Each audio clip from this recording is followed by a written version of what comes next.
Primeira carta de Policarpo de Esmirna aos Filipenses.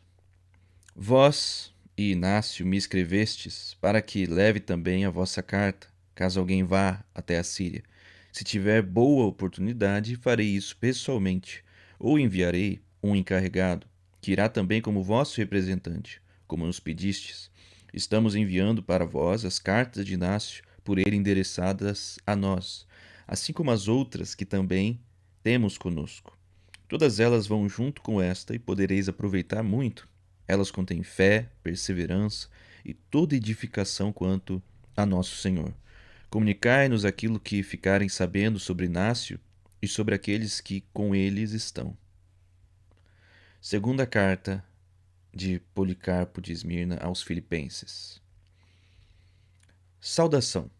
Policarpo e os presbíteros que estão com ele, a igreja de Deus que vive como estrangeira em Filipos. A misericórdia e a paz sejam dadas em plenitude pelo Deus Todo-Poderoso e por Jesus Cristo, nosso Salvador. Fé dos Filipenses. Participei grandemente da vossa alegria em nosso Senhor Jesus Cristo, quando recebestes os imitadores do verdadeiro amor.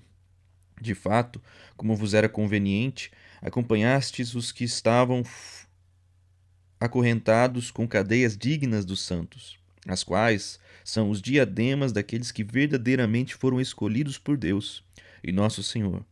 Alegro-me ainda que a raiz firme de vossa fé, que é anunciada desde os tempos antigos, permanece até agora e frutifica em nosso Senhor Jesus Cristo, que aceitou sair ao encontro da morte pelos nossos pecados, e que Deus ressuscitou, livrando-o das dores do Hades. Sem tê-lo visto, vós acreditais nele, com alegria indizível e gloriosa que muitos querem conseguir. E vós sabeis que é pela graça que fostes salvos, não pelas obras, mas pela vontade de Deus, por meio de Jesus Cristo. Crer em Cristo ressuscitado.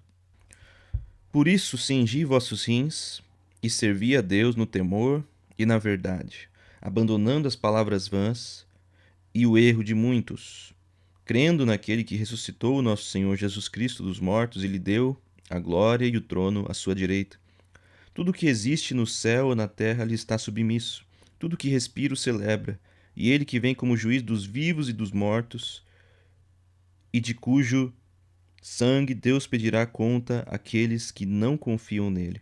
Aquele que o ressuscitou dos mortos também nos ressuscitará se fizermos a sua vontade, se caminharmos em seus mandamentos, se amarmos o que ele amou, abstendo-nos de toda injustiça, ambição, amor ao dinheiro, maledicência, falso testemunho, não retribuindo o mal com o mal, injúria com injúria, golpe com golpe, maldição com maldição. Lembrando-nos que o Senhor nos ensinou: não julgueis para não serdes julgados, perdoai e sereis perdoados. Usai misericórdia para receber misericórdia. A medida com que medirdes servirá também para vós. Felizes os pobres e aqueles que são perseguidos por causa da justiça, porque deles é o reino de Deus. Irmãos, não é por mim mesmo que vos escrevo essas coisas sobre justiça, mas porque vós mesmos o pedistes a mim. De fato, nem eu, nem qualquer outro como eu pode se aproximar da sabedoria do bem-aventurado e glorioso Paulo. Ele, estando entre vós, falando pessoalmente aos homens de então, ensinou com exatidão e força a palavra da verdade, e depois de partir vos escreveu cartas. Se as lerdes atentamente, podereis edificar-vos na fé que vos foi dada. Ela é a mãe de todos nós, seguida da esperança e precedida do amor a Deus, a Cristo e ao próximo. Aquele que adere a isso já cumpriu o mandamento da justiça, pois aquele que tem o amor está longe de todo pecado. Amor ao dinheiro. O princípio de todos os males é o amor ao dinheiro. Sabendo, portanto, que nada trouxemos ao mundo e que nada podemos levar dele, armemo-nos com as armas da justiça e ensinemos primeiro a nós mesmos a caminhar conforme o mandamento do Senhor. Dever dos esposos. Em seguida, que as vossas esposas caminhem na fé que lhes foi dada, no amor e na pureza, tratando carinhosamente seus maridos com toda a fidelidade, amando também os outros com toda a castidade e educando os filhos no temor de Deus. Dever das viúvas. Que as viúvas sejam sábias na fé do Senhor e intercedam sem cessar por todos. Fiquem afastadas de toda calúnia, maledicência, falso testemunho, amor ao dinheiro e qualquer mal. Saibam que elas são o altar de Deus e que Ele examina minuciosamente cada coisa, e nada lhe escapa de nossos pensamentos, sentimentos e segredos do coração. Portanto, sabendo que com Deus não se brinca, devemos andar de modo digno de seus mandamentos e de sua glória. Dever dos diáconos. De igual forma que os diáconos sejam irrepreensíveis diante da justiça dele. São servidores de Deus e de Cristo e não dos homens, que não caluniem, nem sejam dúplices nem amantes do dinheiro. Sejam castos em todas as coisas, misericordiosos, zelosos, andando segundo a verdade do Senhor, que se tornou servidor de todos. Se o aguardarmos nesse mundo, ele nos dará em troca o tempo futuro. Pois ele nos prometeu ressuscitar dentre os mortos, e se a nossa conduta for digna dele, também reinaremos com ele, se tivermos fé. Dever dos jovens. Do mesmo modo que os jovens sejam irrepreensíveis em tudo, preservando antes de tudo a pureza, refreando todo o mal que está dentro deles.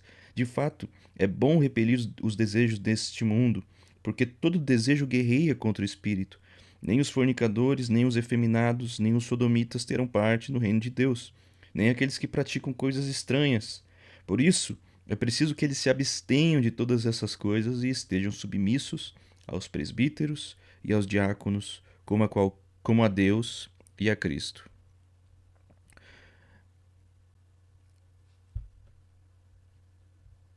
As virgens devem viver com consciência irrepreensível e pura. Agora, o dever dos presbíteros. Os presbíteros também sejam compassivos, misericordiosos para com todos, tragam de volta os desgarrados, visitem todos os doentes, não descuidem a viúva, o órfão, o pobre, mas sejam sempre solícitos no bem diante de Deus e dos homens. Abstenham-se de toda cólera, acepção de pessoas, julgamento injusto. Mantenham-se distantes do amor ao dinheiro. Não creiam com muita pressa em qualquer um. Não sejam severos no julgamento, sabendo que todos nós somos devedores do pecado. Se pedimos ao Senhor que nos perdoe, também nós devemos perdoar, pois estamos sob o olhar do Senhor e Deus. Todos devemos comparecer diante do tribunal de Cristo e cada um prestará contas de si mesmo. Portanto, sirvamos a Ele com temor e todo respeito, como Ele mesmo nos ordenou, e também os apóstolos, que nos anunciaram o Evangelho, e os profetas que pré-anunciaram a vinda de nosso Senhor. Sejamos zelosos no bem, evitando os escândalos, os falsos irmãos e aqueles que, levando hipocritamente o nome do Senhor, enganam os homens vazios. Contra os ensinamentos falsos. Quem não confessa que Jesus Cristo veio na carne é anticristo. Aquele que não confessa o testemunho da cruz é do diabo. Aquele que distorce as palavras do Senhor segundo seus próprios desejos e diz que não há ressurreição nem julgamento, esse é primogênito de Satanás.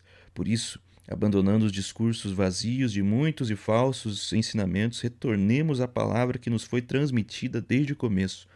Permaneçamos sóbrios nas orações e perseveremos nos jejuns. Supliquemos em nossas orações ao Deus que tudo vê, para não cairmos em tentação, pois assim diz o Senhor: o espírito está pronto, mas a carne é fraca. Imitar a perseverança de Cristo e dos mártires. Imitemos, portanto, a perseverança dele. Se sofremos por causa do seu nome, o glorificaremos. De fato, esse é o modelo que ele nos apresentou em si mesmo, e nós cremos nisso.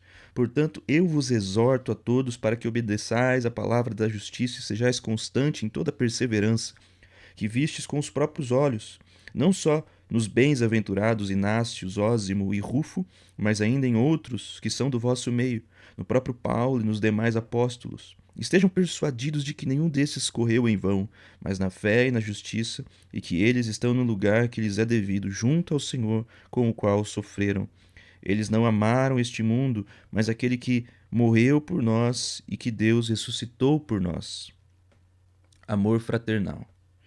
Permanecei, portanto, firmes nessas coisas e segui o exemplo do Senhor, firmes e imutáveis na fé, amantes da fraternidade, amando-vos mutuamente, unidos na verdade, competindo na mansidão do Senhor, não desprezando ninguém. Quando podeis fazer o bem, não o deixeis para depois, porque a esmola liberta da morte. Sede todos submissos uns aos outros, que a vossa conduta seja irrepreensível entre os pagãos, para que recebais louvor pelas vossas boas obras e o Senhor não seja blasfemado em vós. Ai, porém, daquele mediante o qual o nome do Senhor for blasfemado. Portanto, ensinai a todos a sobriedade, na qual também vós viveis. O caso de Valente. Estou muito triste a respeito de Valente, que por algum tempo foi presbítero entre vós, por ele ter ignorado dessa maneira o cargo que lhe foi dado. Por isso vos advirto para que vos abstenhais da avareza e sejais castos e verazes. Abstende-vos de todo o mal. De fato, quem não pode governar a si mesmo nessas coisas, como pode exortar os outros? Se alguém não se abstiver da avareza, será contaminado pela idolatria e será considerado como um dos pagãos que ignoram o julgamento do Senhor. Ou não sabemos que os santos julgarão o mundo, como ensina Paulo? Quanto a mim, não percebi nem ouvi nada disso a vosso respeito. No vosso meio trabalhou o bem-aventurado Paulo, vós que estáis no início de sua carta. Ele se gloria de vós em todas as igrejas que na época eram as únicas que conheciam a Deus. Nós ainda não o conhecíamos. Portanto, irmãos, fico muito triste por causa dele e de sua esposa. Que o Senhor conceda a eles uma verdadeira penitência. Sede, portanto, moderados também vós a esse respeito, e não os considereis como inimigos, mas chamai-os de volta como membros sofredores e desgarrados, para que salveis todo o vosso corpo. Agindo dessa maneira, estareis edificando a vós mesmos. Creio que sois bem versados nas sagradas letras e que não ignorais nada, o que, porém, não me foi concedido. Nessas escrituras está dito: encolerizai-vos e não pequeis, e que o sol não se ponha sobre a vossa cólera. Feliz quem se lembra disso. Acredito que assim é convosco, o Deus e Pai do nosso Senhor Jesus Cristo, e este mesmo Pontífice eterno, Jesus Cristo, Filho de Deus, nos edifique na paciência e longanimidade, na tolerância e castidade, que ele vos conceda herança e parte entre seus santos e convosco também, a nós e a todos aqueles que estão sob o céu e que acreditarão em nosso Senhor Jesus Cristo e nosso Pai, que o ressuscitou dos mortos. Rezai por todos os santos, rezai também pelos reis, autoridades e príncipes, pelos que vos perseguem e vos odeiam, pelos inimigos da cruz. Desse modo, o vosso fruto será manifesto em todos e vós sereis perfeitos nele. Eu vos escrevo esta por meio de Crescente, que há pouco tempo vos recomendei e que recomendo agora. Ele se portou de modo irrepreensível entre nós, e creio que fará o mesmo entre vós. Eu vos recomendo também a sua irmã, quando ela for até vós. Permanecei incólumes no Senhor Jesus Cristo e na graça com todos os vossos. Amém.